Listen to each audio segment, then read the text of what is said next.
In the realm of the quantum, listen closely, you are non-local.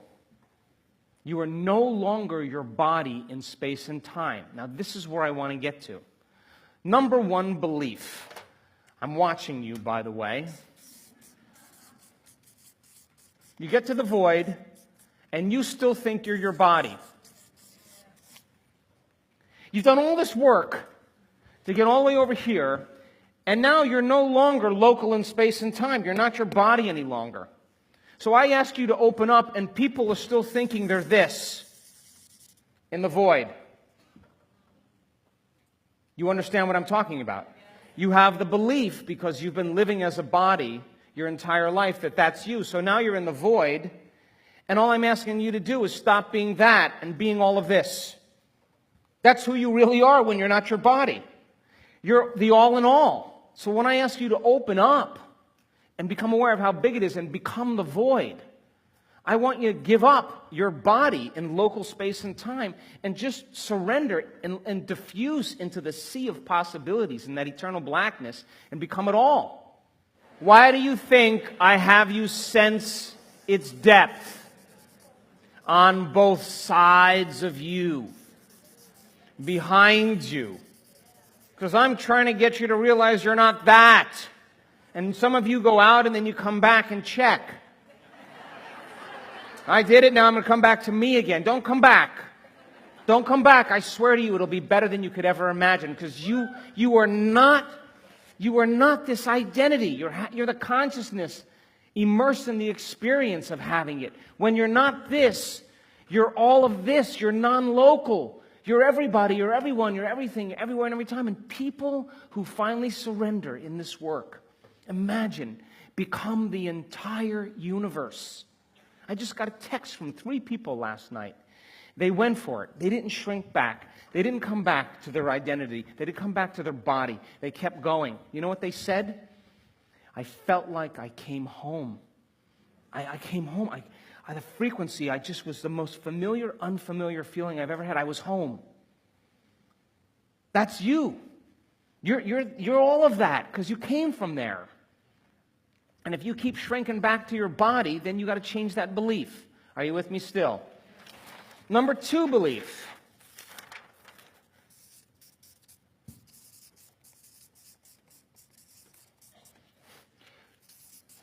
Your senses.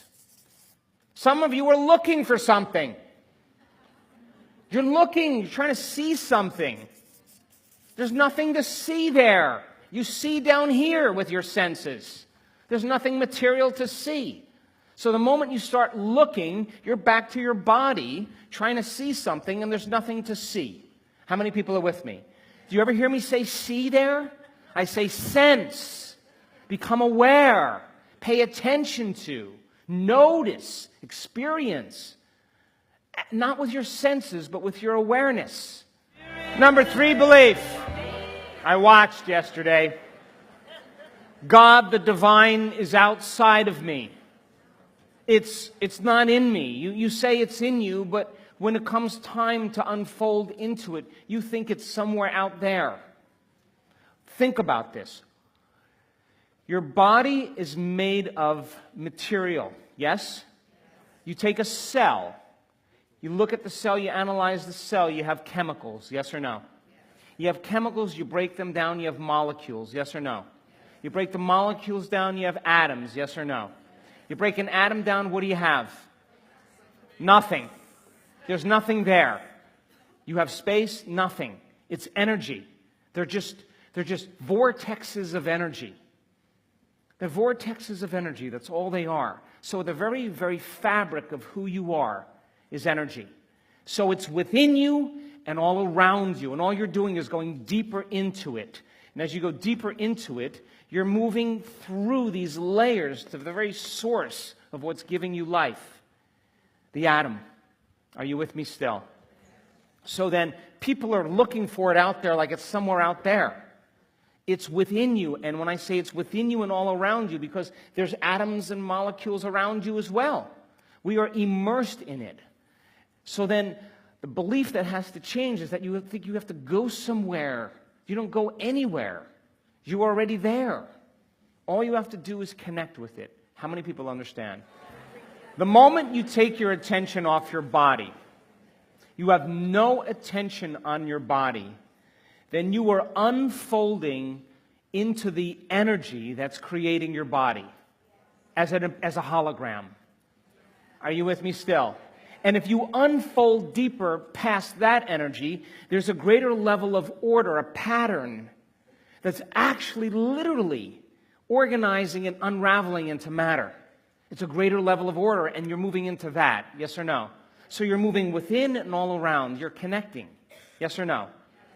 So then, how about belief number 4? I've watched this in many of you. So now you try to predict what it is. You try to figure it out. You're in the unknown, but what's supposed to happen now? What's going to happen? You start thinking about what's going to happen. The moment you start thinking about what's happening, what's going to happen, you're back to the knowns because you're overlaying a known on an unknown. You can't even think that. You just got to keep letting go and letting go more and letting go more and not even thinking, just seeing where you're going to go if you keep letting go. Are you with me still? These are my best moments where I just go, I'm going to go. I'm just going to leave Joe Dispenza way the hell behind. I'll deal with him later. I'm just going to keep surrendering. And then all of a sudden, some thought comes up. I'm like, no, I'm not going there. I'm just going to keep going. I keep going. I'll deal with that later. I'm just going to keep going. I don't know where I'm going to go. I don't know where I'm going to go. If I don't know where I'm going to go, am I in the known or the unknown? Turn the person next to you and explain. So we could say then, think about this. If you're trying to predict what's supposed to happen, if you're waiting for what's supposed to happen, you're back in the known, because if you're waiting, you have an image of what should happen. Come on. And then we would say then you're trying to control an outcome. And you're back to your personality again. Are you with me still? Just lose control there. Just let go. Just not know. It's really okay to not know there. It actually works well. Number 5, belief. We touched on this the other day. Time.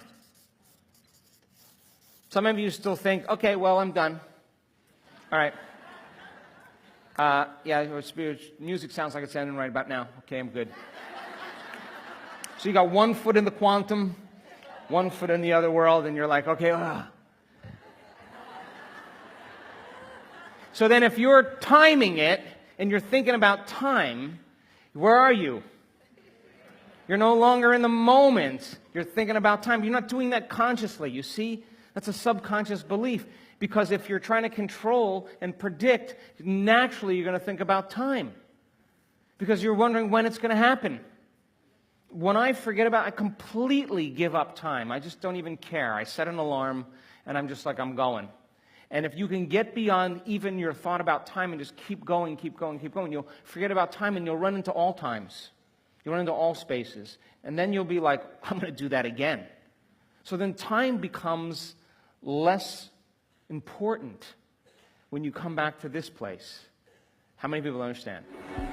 Number 6, I know you can't read that. I could barely read it. Separation. I watch some of you when it comes time to create your object. The moment it comes time to create your object, you're back to separation. You think you have to create an object. If you're thinking that you have to create an object, you're matter again. You don't create an object. You create the image in the field.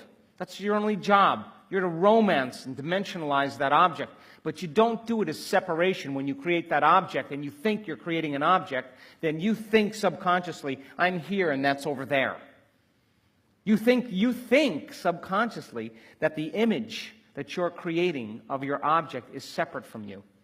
How could it be separate from you if you're connected to everything there in the realm of thought? There is no separation. You're actually bringing to life what's already there. And your observation is literally organizing it into patterns that will ultimately become reality. Are you with me still? The only other way I could describe it is like you become aware of your hand. It's attached to you. You understand? You're not separate from your hand. You just become aware of it. When you create something in the void, you are not separate from it. There is no separation. You're connected to it.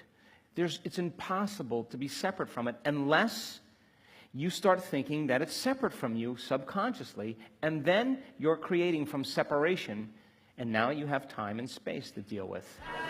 I'm going to point to these, and then when I point to them, you're going to say, I'm not doing that. So you're going to be your body when you get to the void? You're not your body. You're a consciousness having the experience in that body. And when you're not your body, you're the void. You're everything. You going to look for anything there? There's nothing to look for. You don't have senses there. Give it up. You don't even have a body to have senses to do it with. You believe that God is outside of you? You done with doing that? You gonna look for God outside of you? You're not doing that, are you?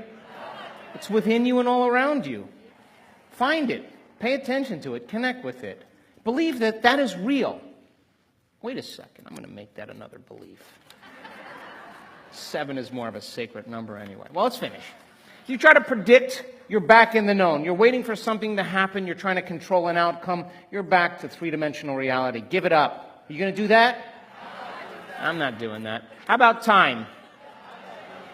Don't waste your time on time. And then separation.